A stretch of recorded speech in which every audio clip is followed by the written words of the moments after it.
Hello and welcome along to the channel.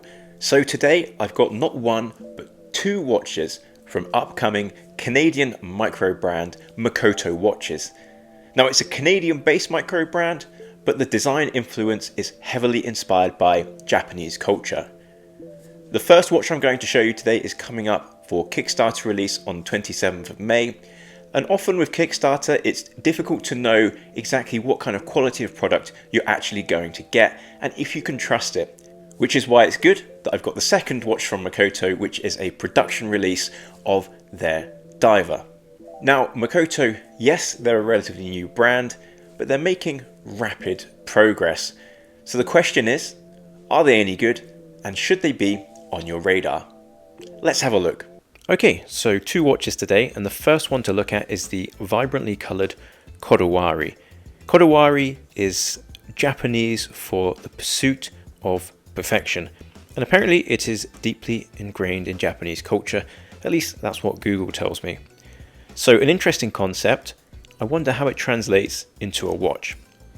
What we have here is 39mm in diameter, 11.4mm thick, including the crystal, which is sapphire, 20mm lug width, 46.3 across the lug to lug, and 50 meters of water resistance here. The first thing that jumps out about this watch is that vibrant dial, and there's a range of 4 watches here, each which have stone dials, and this is the lapis lazuli. I'm probably butchering that pronunciation. And it's a really good looking dial. It has flecks or little specks of gold, of course sat on that very deep blue background. The hands and indices are gold tone.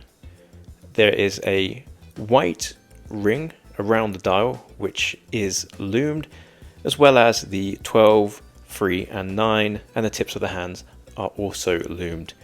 Dial text is kept to a minimum, and the Makoto logo there you see also in that nice gold tone at the top, and there is a porthole date window at the 6 o'clock. The stainless steel case on this one is full polish and has these very interesting smooth grooves cut into the sides.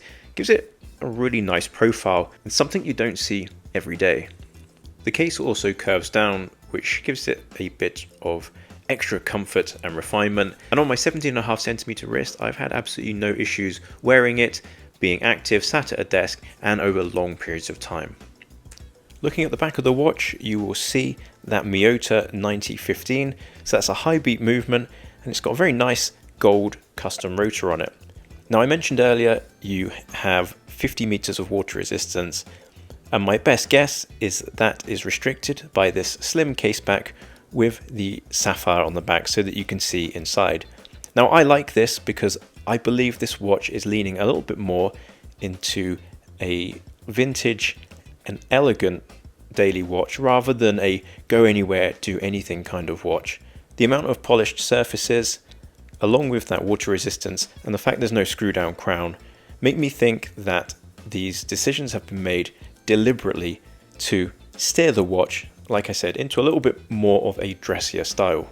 In terms of price, this one is 795 Canadian dollars on the pre-order price on the Makoto website, and there's also going to be a Kickstarter link coming up soon, which I will put into the description.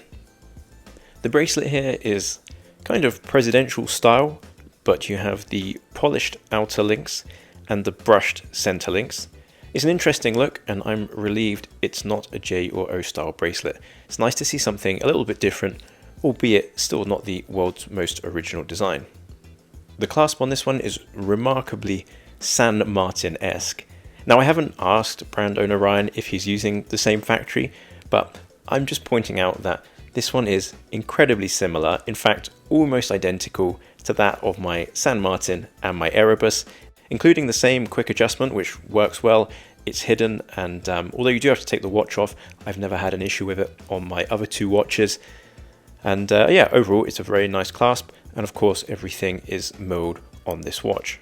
The watch did also come with a strap, but I've chosen not to show it because the shade of colour is going to change for the production versions, and the version that I have I don't think is the best colour match, which I know Ryan is addressing.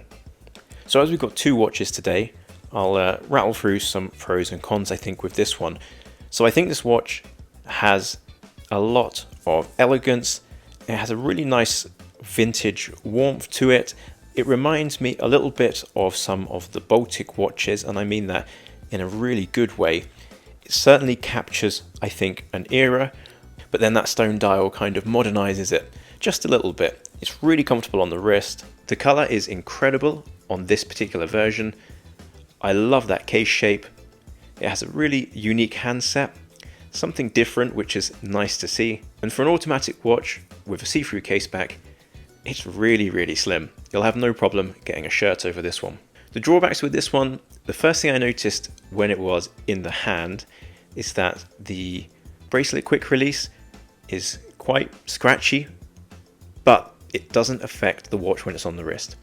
So when I first pulled it out the box, I thought, oh no, these are going to be eating at my wrist, and actually they don't touch it at all. So it's a minor point, but I still think the bracelet quick release pins are abnormally large. The date window at the 6 o'clock is quite deep and does have a tendency to display shadows at certain angles, which can make it a little bit more difficult to read. I know Ryan is looking to slightly open this up on the production models, but it's worth to mention as I do see it on this prototype. The low light legibility isn't great on this watch, of course, because there's not a lot of contrast in low light conditions. When we talk about lume on the Kodawari, the brightness isn't an issue, but if you wanted to have a quick glance of the time, the fact that the minutes hand and the hour hand are so remarkably similar, and of course the seconds hand is a small blue disc running around a blue circle, it's easy to get lost, and it does take a little bit of time to figure out what the time is. Something I did notice as well on the edit is the 2 is just slightly below the 1. I think the 1 is a little bit high in terms of application on the dial. Only visible when I took a good look on this lume shot, but I'll chalk this one down to the fact that it's a prototype, as I can't see it in any of the other pictures of this watch range on the Makoto website. What I certainly won't do with this watch is hold any of the choices of spec against it, and I mean the lack of a screw down crown, the 50 meters of water resistance. There's a reason why a dress watch has never been to the Mariana Trench, to the bottom of it at least anyway, and that's because you have to make a conscious decision with watch design as to which way you want to go. Applying the theory of Kodawari, this is the pursuit of perfection if you were going to go for a slim, slender, elegant, cuff-friendly everyday watch, and I think it achieves that. It isn't perfect, but no watch is. What gives me so much confidence in the production watches that Makoto are going to make? Let's check out the second watch for that. So just a quick pause from today's 2 microbrand watches to say that if you're enjoying the video and you'd like to see more content like this, please don't hesitate to like, subscribe to the channel and hit the bell notification icon. It's really appreciated as a small channel, and I thank you so much for all of your support. Now back to the video. So on to the second watch. This is the Hamana dive watch, and I think the best thing we can ascertain from this as a production model and a watch that is already released, and a lot of them have actually sold, we can assess confidently what Makoto will actually deliver outside of the prototype. So this is a 40mm case but a 41mm bezel. The overhang is good because that means it's easy to grip the bezel and turn it. 49.4 lug to lug, 11.5mm thin, which is very good for a dive watch, 200 meters of water resistance, 20mm lug width, ceramic bezel, sapphire crystal, screw down crown. You know the kind of stuff we expect in a modern micro-brand diver. There's a few different dial variations on this one. I wanted to have a look at the Sunburst Blue because I think it's a really nice shade of blue. I think it works great with the orange accents that you can see on the Makoto logo and on the text Hamana at the 6 o'clock. No date on this one, which I know some of you will love and some of you will hate, but it does give you a nice, clean, symmetrical dial. 12, 3, 6 and 9 as numerals. Of course, everything is loomed up. We'll have a look at that in a little bit. The case on this one has some nice polished chamfers. The lines are very crisp. The finishing is great. I haven't found any imperfections. J-style bracelet, exactly the same clasp as the previous watch. So yes, the San Martin-esque clasp, as I would call it. Solid case back on this one, but obviously water resistance, I guess, being more of an aim than showing off anything inside of the watch. Talking of inside the watch, it's a Miyota 9039. This watch is 899 Canadian dollars at the moment on the website. I think there is 39 available in this particular colorway. Each colorway is limited to 250 and they're individually numbered. Both these watches, by the way, working very well on the time grapher. I don't expect you'll have any issues. Miyota 9 series, even unregulated out of the factory, tend to work pretty good. I've never had one that's been miles out, unlike the Seiko counterparts. How is the bezel action? Well, there's zero backplay, it's very nice, it's quite loud, it's not muted. I know everybody likes a different bezel action. I quite like the dampened Seiko style, which a lot of you describe as mushy and you don't like it. This is not that. It's a bit more clicky, but like I said, in terms of action, zero backplay, very precise, everything lines up, so no complaints overall. So pros and cons on this watch. I think the biggest positive with this watch is the production build quality, the fit, the finish, the close-up inspection on the macro. I can't find any dust, debris, any FOD. This is definitely coming out of a good factory, which gives me confidence to recommend Makoto. I really like the unique colorway. There's a certain dedication to blue with the different shades here, which is not something that you see as often. More often people would typically just go with one color and combine it with high contrast white. For example, on the numerals, on that ceramic bezel, and also on that ring running around the edge of the dial, where traditionally you would have a minute track. Lume on the Hamana makes telling the time vastly more legible and easier at quick glance than it does on the Kodawari, and this is a tool watch, so it's what we expect. It's not as bright as my Lume Champion, but I think it still does pretty well. The packaging that comes with these watches is genuinely useful.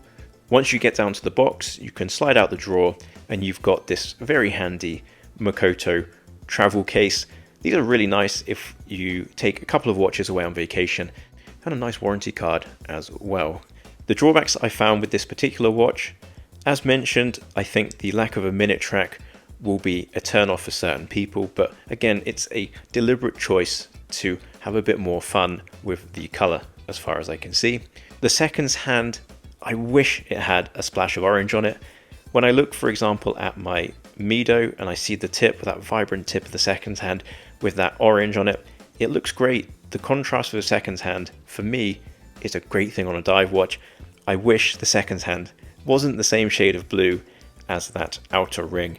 If you've got quite a small wrist, cases like this one are quite slab-sided, very flat, so that 49.4mm lug to lug, if that's somewhere on the limit for you, then I think this one could be a bit more challenging because yeah, there's no downturn on the case. And finally, as great as the tolerances are and as lovely as the clasp is, I'm so bored of J and O style bracelets. I wish this one was on a Beats of Rice or maybe something a little bit different in terms of bracelet design. It is a lovely J style bracelet, but yeah, I just want to see some more different bracelets on microbrand watches. So with that said and done on both watches, let's come to a conclusion. When I spoke to Ryan about getting a couple of watches in for review, it was the dive watch that I expected would be my favourite because I tend to lean towards dive watches. In fact, most of my collection are dive watches. It's just the watches that I tend to love the most. However, having these watches in hand and spending some time with the Kodawari, the upcoming release, actually I think this is my favourite of the two Makoto watches. It really does feel to me like a more elegant, vintage-inspired alternative to something like an Erebus Ascent.